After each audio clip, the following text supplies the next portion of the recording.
rings of power are flashing on the sea. The magic is angry and Sauron is obscene. Gilgalad is making fences of Elrond in the dark. The orcs are lighting bonfires and spray painting the park.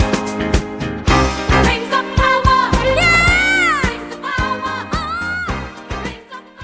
The Rings of Power, Episode 7. I think, personally, I would call this probably the best episode of the series. Now, I know that's not saying a lot. This series is generally runs the gamut from mediocre to terrible, right? This episode, I think what I liked about it the most was really just the scenes between Annatar and Celebrimbor. Celebrimbor sort of realizing that he was under this spell and just kind of how that all played out.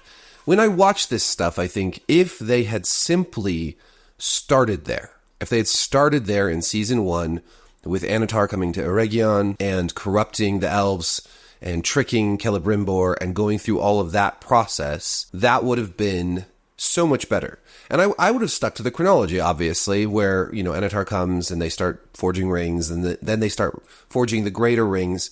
And then Annatar leaves and Celebrimbor is suspicious. And he forges the 3, and Sauron forges the 1. And then I would have Sauron come back to take them in the sacking of Eregion and the torture and death of Celebrimbor. All the way it was written, right? Unfortunately, they got the chronology all wrong.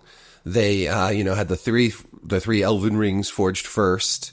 And so it's all a jumbled mess. So I have to kind of go into this episode with 2 perspectives, right? One, the perspective of how this bungles the actual lore and the source material, right? And 2, how they're doing based on what they've given us so far. And in the first perspective, of course, it's just a total disaster. But the second makes me think that there was, or there could have been, I should say, a good show. There could have been a good show. They could have done something so much better. I do think a lot of the actors are doing their level best. Charlie Vickers is great as Annatar. His wig's bad, but he does a great job. I think Charles Edwards, who plays Celebrimbor, I think he's too old. I think they should have cast someone younger, but I think he does a good job. I can't remember how to say his name, but the guy that plays Elrond has actually grown on me a lot, and I think he did a really good job this episode. I think when he has that Braveheart moment, really realizing that Durin isn't coming, I thought he did a really, really good job there. And really this season, I think he's really become what I would say a pretty good choice for a young Elrond. And one of my favorite characters. I mean, again, I'm sort of grading on a curve here in a lot of ways because I don't like this show, but I'm trying to also find the good in it, right? And I do think that those actors and Sam Hazeldine, who has replaced Joseph Maul as Adar, I think he's doing a good job also. So I think working with the scripts they have, these actors are impressing me. And the writing is so uneven. Like, this wasn't as bad as a lot of the other episodes. There wasn't just tons of callbacks and member berries. But you have stuff like Celebrimbor saying, it's not strength that defeats darkness, it's light. Now, right there is a perfectly fine line. Like, that's okay. I don't mind that. It's not super cheesy. He makes a good point. But then he goes on for like 6 more sentences just repeating the same thing, and I'm just like, well, this is Rings of Power. They take something good and they manage to botch it because they're just overwriting all the time. It's so overwritten and overly serious, and it drives me crazy. So that stuff is what I think was good. I also like that they had a bigger battle. The scale of it was entertaining. It felt a lot less ridiculous than the battle for the Mud Village in the Southlands in season 1. Which was just so preposterous. The problem with the battle, it's just so nonsensical, right? Like, you really could go over it with a fine-tooth comb and just point out all the ways that nothing in that battle makes any sense. Like, the orcs are standing in mud, and we won't even talk about how they dammed up that river so fast and so easily with catapults, but they're standing in mud. Now, as we all know, having been in many battles ourselves, mud is not good for horses. So the elves are charging on horseback, and the orcs leave the mud. All they had to do was stay in the mud, and then the horses would have been totally useless, basically. So, and that would have been actually a good moment where the horses charge, and they get in the mud, and that stops their charge, and then the orcs pounce. Instead, they have the elves charge and all come to a halt simultaneously somehow, miraculously, because Galadriel is revealed to be Adar's prisoner. And we can talk about how silly it is that a powerful elf like Galadriel could be made prisoner like that. But we can't go over every little thing. The halt of the charge was so silly. I mean, it's just things like this over and over again, right? Then the small number of orcs used to pull these giant siege engines. Totally preposterous. And people will say, it's a fantasy. Why can't you suspend your disbelief? And it's like, well, I can suspend my disbelief that there are orcs and that there are siege engines and that there's a magical elven city. But when you start defying the laws of physics without using something like magic, that is preposterous. That kills the sense of immersion for me. Here's how I do it, though. Here's a little trick. Sometimes I just have to turn off my brain. I'm watching this battle and I'm like, okay, none of this makes any sense. So just turn off my brain. And now I can just like, okay, cool. I'll just enjoy the fighting, you know. Gil-galad with a spear. That was cool. Arondir, his fights are always cool. He doesn't have much of a personality, but really a lack of personality is better than a lot of the personalities they've given characters like Galadriel. I thought maybe they were going to be ballsy and actually kill Arondir, which would have been a super ballsy move to kill off a main character, but they only kill off minor characters. I thought the Mirandia, or whatever her stupid name is, I thought that moment was pretty cool because, you know, it's this deception again of Annatar making it look like Celebrimbor threw her to her death. All that's good. And she was enough of a built-up character where her death was a little impactful. The other character who dies, another female elf, Rian, I don't know. It sounds like a pop star, like Rihanna. She gets Boromir's death. And that's just so stupid. If you're going to give a character a cool death where they're shot with arrows and they're an archer, how about you pick your established character Arondir and give him that death? If you're going to have to do that all over again, pick a character we actually have some sort of attachment to. But this character gets shot with arrows and she still gets off her last shot. And it's like, I was just thinking like, wait, who is this again? Are we supposed to know who this character is? Because like, she's just an NPC, man. That's most of the episode. The elves ultimately are effectively defeated, and Adar gets the ring from Elrond, and it's all just playing into Sauron's trap, I guess.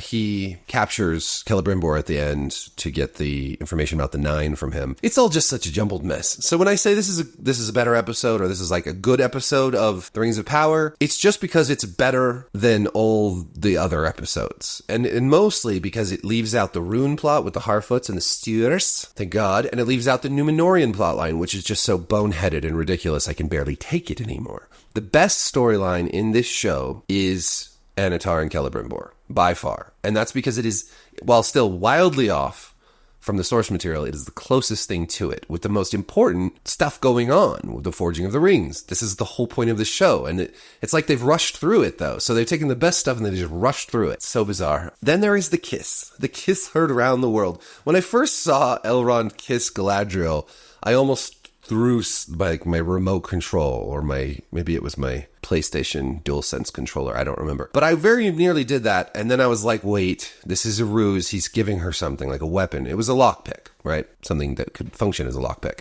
Now, a lot of people are very upset about this still, and I get why. I understand. But I don't think they're actually going to ship Galadriel and Elrond. If they do, I have mentioned this before, if they do, I will lead the mob. I will pass out the pitchforks. I will throw the first torch. I will join in the riots, because that is absurd beyond anything else we've seen in this show. As a ruse for Adar and the orcs, whatever. It's not that big of a deal. I'm not getting all worked up about it. It's silly. Yes, they could have done it in different ways. They didn't even have to have Elrond pass her the lockpick. She could have just escaped on her own. So yeah, it's dumb. I'm just not... There's just so much other stuff that strikes me as even worse than that. So whatever. I know. Be angry about it. It's cool. I get why. I am personally at the point where like this show is so far removed from Tolkien that I don't even care anymore. This is not Tolkien. Anyone who says they're a big fan of Tolkien and has read all his shit and still likes this show, I can't. I just can't. I can understand why people who aren't big Tolkien fans, who haven't read the books, who don't know the history of the Second Age, who don't have any attachment to the Silmarillion, etc., etc., etc., I understand why maybe they like this, because they don't know how badly they're being misled. At the same time, I wonder, if you really like this show, you really don't have a very discerning palate, do you? It just seems like there's so many plot holes and contrivances and flat characters and wooden dialogue and everything else that outside of a few good scenes and some pretty shots, like, what are we getting excited about? This isn't even good generic fantasy. And back to the battle, like, there were so many ways they could have just done it in a way that made more sense. It could have been a great battle. At least it had the scope of one, right? But ultimately it ends up where, like, all the elves are dead except for, like, a dozen of them, and even those are getting killed at the end, and it's just like, why did they bring so few elves to fight these orcs? Like, what's going on? What happened? Like, the elves are still at a, not the height of their power, but they're still very powerful. One elf should be able to take out quite a few orcs. I also thought having just one troll at the end be like the deciding factor was pretty silly. Now, if they'd marched out a dozen trolls, that would have been cool. And then there was the spikes that pulled the wall down. Like, that's not how walls, these are thick stone walls. They aren't going to get pulled down by spikes. There are so many ways you could just do that moment and break the wall, or break the gate would have been a lot more sensible. You could have even had some sort of thing pull the gate open. That would have made sense. But the wall, and Celebrimbor saying, this is where the wall is weakest. Why is it weakest there? Why'd you build your city so poorly, man? While I found this episode more entertaining than most, and while I'm trying very hard to be open-minded about this show, it still fails on so many levels that it's just pretty hard to get worked up in any sort of positive way. I am curious what they do in the finale, what happens to Celebrimbor, maybe they won't kill him, who knows with this shit, because it's just so out of order that none of it actually makes sense. And it's weird to me, right? It's weird because, like, Sauron returning to Eregion and attacking and laying waste to the city and capturing, like, all of that's great drama. Why not just do that? This is the question I keep wondering. Why not just do the stuff that's in the books? People say, oh, it's because they only had the rights to the appendices. Okay, but they've just done all of it anyways, just in a different order. And people say, well, it's hard to adapt this stuff. It's difficult.